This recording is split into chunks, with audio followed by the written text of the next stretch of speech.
ರೋಮಾಪುರದವರಿಗೆ ಅಧ್ಯಾಯ 7. ಸಹೋದರರೇ, ನ್ಯಾಯ ಪ್ರಮಾಣವನ್ನು ತಿಳಿದವರಿಗೆ ನಾನು ಹೇಳುವುದೇನೆಂದರೆ, ಒಬ್ಬ ಮನುಷ್ಯನು ಜೀವದಿಂದಿರುವ ತನಕ ಅವನ ಮೇಲೆ ನ್ಯಾಯ ಪ್ರಮಾಣವು ಪ್ರಭುತ್ವ ಮಾಡುತ್ತದೆಂಬುದು ನಿಮಗೆ ಗೊತ್ತಿಲ್ಲವೇ? ಗಂಡನಿರುವ ಸ್ತ್ರೀಯು ಅವನು ಬದುಕಿರುವ ತನಕ ನ್ಯಾಯ ಪ್ರಮಾಣದಿಂದ ಅವನಿಗೆ ಕಟ್ಟಲ್ಪಟ್ಟಿದ್ದಾಳೆ. ಗಂಡನು ಸತ್ತರೆ ಆಕೆಯು ಅವನ ನ್ಯಾಯ ಪ್ರಮಾಣದಿಂದ ಬಿಡುಗಡೆಯಾಗಿದ್ದಾಳೆ. ಹೀಗಿರಲಾಗಿ ಗಂಡನು ಜೀವದಿಂದಿರುವಾಗ ಆಕೆ ಬೇರೊಬ್ಬನನ್ನು ಮದುವೆ ಮಾಡಿಕೊಂಡರೆ ವ್ಯಭಿಚಾರಿಣಿ ಎಂದು ಕರೆಯಲ್ಪಡುವಳು. ಗಂಡನು ಸತ್ತರೆ ಆ ನ್ಯಾಯ ಪ್ರಮಾಣದಿಂದ ಆಕೆಯು ಬಿಡುಗಡೆಯಾಗಿ ಇದ್ದಾಳೆ. ಹೀಗೆ ಆಕೆ ಮತ್ತೊಬ್ಬನನ್ನು ಮದುವೆ ಮಾಡಿಕೊಂಡರೂ ವ್ಯಭಿಚಾರಿಣಿಯಲ್ಲ.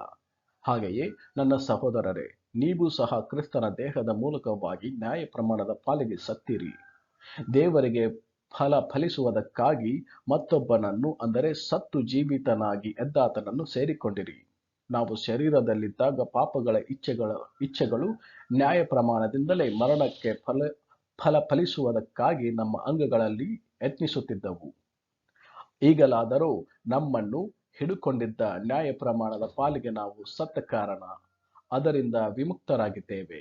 ಹೀಗೆ ನಾವು ಅಕ್ಷರದ ಹಳೆ ರೀತಿಯಲ್ಲಿ ಆತನನ್ನು ಸೇವಿಸದೆ ಆತ್ಮನಿಂದ ಹೊಸ ರೀತಿಯಲ್ಲಿಯೇ ಸೇವಿಸುತ್ತೇವೆ. ಹಾಗಾದರೆ ನಾವು ಏನು ಹೇಳೋಣ? ನ್ಯಾಯ ಪ್ರಮಾಣವು ಪಾಪವೋ? ಹಾಗೆ ಎಂದಿಗೂ ಅಲ್ಲ. ನ್ಯಾಯ ಪ್ರಮಾಣದಿಂದಲೇ ಹೊರತು ಪಾಪವೆಂಬುದು ಏನೋ ನನಗೆ ಗೊತ್ತಿರಲಿಲ್ಲ. ಯಾಕಂದರೆ ನೀನು ಆಶಿಸಬಾರದು ಎಂದು ನ್ಯಾಯ ಪ್ರಮಾಣವು ಹೇಳದಿದ್ದರೆ ದುರಾಶೆ ಎಂದರೆ ಏನೋ ನನಗೆ ತಿಳಿಯುತ್ತಿರಲಿಲ್ಲ. ಆದರೆ ಪಾಪವು ಈ ಆಜ್ಞೆಯಿಂದ ಅನುಕೂಲ ಹೊಂದಿ ಸಕಲ ವಿಧವಾದ ದುರಾಶೆಯನ್ನು ನನ್ನಲ್ಲಿ ಹುಟ್ಟಿಸಿತು. ನ್ಯಾಯ ಪ್ರಮಾಣವು ಇಲ್ಲದಿರುವಾಗ ಪಾಪವು ಸತ್ತದ್ದಾಗಿದೆ. ಮೊದಲು ನಾನು ನ್ಯಾಯ ಪ್ರಮಾಣವಿಲ್ಲದವನಾಗಿದ್ದು ಜೀವದಿಂದಿದ್ದೆನು. ಆಜ್ಞೆಯು ಬಂದಾಗ ಪಾಪವು ಪುನರುಜ್ಜೀವವಾಗಿ ನಾನು ಸತ್ತೆನು.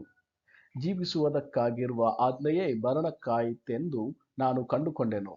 ಹೇಗೆಂದರೆ ಪಾಪವು ಆಜ್ಞೆಯಿಂದ ಅನುಕೂಲ ಹೊಂದಿ ನನ್ನನ್ನು ವಂಚಿಸಿ ಅದರ ಮೂಲಕವೇ ನನ್ನನ್ನು ಕೊಂದಿತು. ಹೀಗಿರಲಾಗಿ ನ್ಯಾಯ ಪ್ರಮಾಣವು ಪರಿಶುದ್ಧವಾದದ್ದು, ಆಜ್ಞೆಯು ಪರಿಶುದ್ಧವೂ ನ್ಯಾಯವೂ ಹಿತವೂ ಆಗಿರುವಂಥದ್ದು ಸರಿ. ಹಾಗಾದರೆ ಹಿತವಾದದ್ದು ನನಗೆ ಮರಣಕ್ಕೆ ಕಾರಣವಾಯಿತೋ? ಹಾಗೆ ಎಂದಿಗೂ ಅಲ್ಲ. ಆದರೆ ಪಾಪವು ಹಿತವಾದದ್ದರ ಮೂಲಕ ನನ್ನಲ್ಲಿ ಮರಣವನ್ನು ಉಂಟು ಮಾಡಿದ್ದರಿಂದ ಅದು ಪಾಪವೇ ಎಂದು ಕಾಣಿಸಿಕೊಂಡಿತು. ಹೀಗೆ ಆಜ್ಞೆಯ ಮೂಲಕ ಪಾಪವು ಅತ್ಯಧಿಕವಾದ ಪಾಪವಾಗಿ ತೋರಿಬಂತು. ನ್ಯಾಯ ಪ್ರಮಾಣವು ಆತ್ಮಿಕವಾದದ್ದೆಂದು ನಾವು ಬಲ್ಲೆವು. ಆದರೆ ನಾನು ಶರೀರಾಧೀನನು, ಪಾಪದ ಅಧೀನದಲ್ಲಿರುವುದಕ್ಕೆ ಮಾರಲ್ಪಟ್ಟವನೂ ಆಗಿದ್ದೇನೆ. ಹೇಗೆಂದರೆ ನಾನು ಮಾಡುವುದನ್ನು ನಾನೇ ಒಪ್ಪುವುದಿಲ್ಲ. ಯಾವುದನ್ನು ಮಾಡಬೇಕೆಂದು ನಾನು ಇಚ್ಛಿಸುತ್ತೇನೋ ಅದನ್ನು ಮಾಡದೆ ನಾನು ವಿರೋಧಿಸುವುದನ್ನು ಮಾಡುತ್ತೇನೆ. ಆದರೆ ನನಗೆ ಮನಸ್ಸಿಲ್ಲದನ್ನು ಮಾಡಿದರೆ ನ್ಯಾಯ ಪ್ರಮಾಣವು ಉತ್ತಮವಾದದ್ದೆಂದು ಒಪ್ಪಿಕೊಂಡ ಹಾಗಾಯಿತು. ಹೀಗಿರಲಾಗಿ ವಿರೋಧವಾದದ್ದನ್ನು ಮಾಡುವವನು ಇನ್ನು ನಾನಲ್ಲ, ನನ್ನಲ್ಲಿ ನೆಲೆಗೊಂಡಿರುವ ಪಾಪವೇ ಅದನ್ನು ಮಾಡುತ್ತದೆ. ಯಾಕಂದರೆ ನನ್ನ ಶರೀರದಲ್ಲಿ ಒಳ್ಳೆಯದೇನೂ ವಾಸವಾಗಿಲ್ಲವೆಂದು ನನಗೆ ತಿಳಿದದೆ. ಒಳ್ಳೆಯದನ್ನು ಮಾಡುವುದಕ್ಕೆ ನನಗೇನೋ ಮನಸ್ಸುಂಟು, ಆದರೆ ಅದನ್ನು ಮಾಡುವುದು ನನ್ನಿಂದಾಗದು. ನಾನು ಇಚ್ಛಿಸುವ ಒಳ್ಳೆಯದನ್ನು ಮಾಡದೆ ಇಚ್ಛಿಸದಿರುವ ಕೆಟ್ಟದ್ದನ್ನೇ ಮಾಡುವವನಾಗಿದ್ದೇನೆ. ಇಚ್ಛಿಸದಿರುವುದನ್ನು ನಾನು ಮಾಡಿದರೆ ಅದನ್ನು ಮಾಡಿದವನು ಇನ್ನೂ ನಾನಲ್ಲ, ನನ್ನಲ್ಲಿ ನೆಲೆಗೊಂಡಿರುವ ಪಾಪವೇ ಅದನ್ನು ಮಾಡಿತು. ಹೀಗಿರಲಾಗಿ ಒಳ್ಳೆಯದನ್ನು ಮಾಡಲಿಚ್ಛಿಸುವ ನನಗೆ ಕೆಟ್ಟದ್ದಾಗಿರುವ ನಿಯಮವು ನನ್ನಲ್ಲಿ ಕಾಣಬರುತ್ತದೆ. ಹೀಗಿದ್ದಾಗ್ಯೂ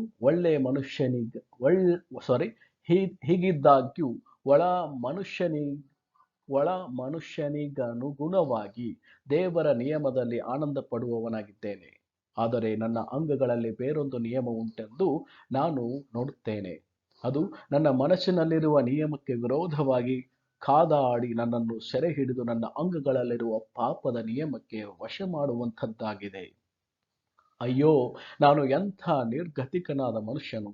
ಇಂತಹ ಮರಣಕ್ಕೆ ಒಳಗಾದ ಈ ದೇಹದಿಂದ ನನ್ನನ್ನು ಬಿಡಿಸುವವನು ಯಾರು? ನಾನು ನಮ್ಮ ಕರ್ತನಾದ ಯೇಸು ಕ್ರಿಸ್ತನ ಮೂಲಕ ದೇವರಿಗೆ ಸ್ತೋತ್ರ ಮಾಡುತ್ತೇನೆ. ಹೀಗೆ ನನ್ನಷ್ಟಕ್ಕೆ ನಾನೇ ಮನಸ್ಸಿನಿಂದ ದೇವರ ನಿಯಮಕ್ಕೂ ಶರೀರದಿಂದ ಪಾಪವೆಂಬ ನಿಯಮಕ್ಕೂ ಆಳಾಗಿದ್ದೇನೆ.